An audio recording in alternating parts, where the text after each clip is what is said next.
First, as promised, we turn to Caitlin Huey-Burns on Capitol Hill. With most of the government funding now done, but some remains, and a legislative tussle ahead. Caitlin, catch us up.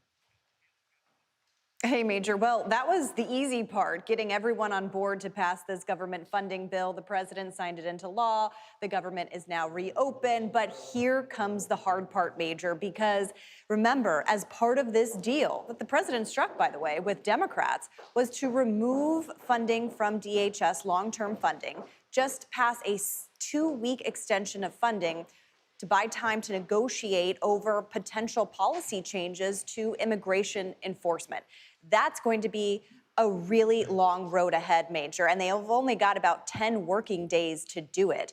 And basically, what Democrats have proposed is to, they kind of have 3 areas of concern. One is put body cameras on ICE agents and take masks off. Body cameras is something that Kristi Noem supports, something that has a lot of support up here on Capitol Hill. Another is to end roving patrols, and another is to tighten the rules around warrants. That is something that Speaker Johnson said today they cannot support. So there are a lot of sticking points ahead, and Republicans are likely to ask for some things in exchange if they go down this road. Now, here's the other item, that DHS is already largely funded by the One Big Beautiful Bill that the president signed into law last year, and that also increased money to ICE. So all of immigration enforcement continues. Democrats just want parameters. But House Speaker Mike Johnson was warning that DHS does a lot more than just immigration enforcement and border patrol. They also take care of things like natural disasters. Take a listen to what he's saying.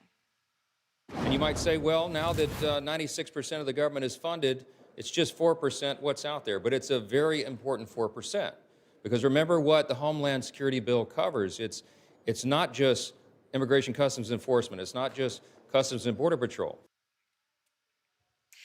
So they are going to have a lot to work through over these next couple of weeks here, and the Senate and the House will have to agree on something. Democrats, Chuck Schumer, the Senate Democratic leader, said that they're going to put forward something on paper to present to Republicans, so we'll see what comes on board. But the big outstanding question is what the president would agree to in some of these conversations. And it's been striking, Major, that what happened in Minnesota has had an impact on lawmakers, even Republicans up here, especially heading into those midterm elections. Not to sound crass, but there is a lot of politics at play here.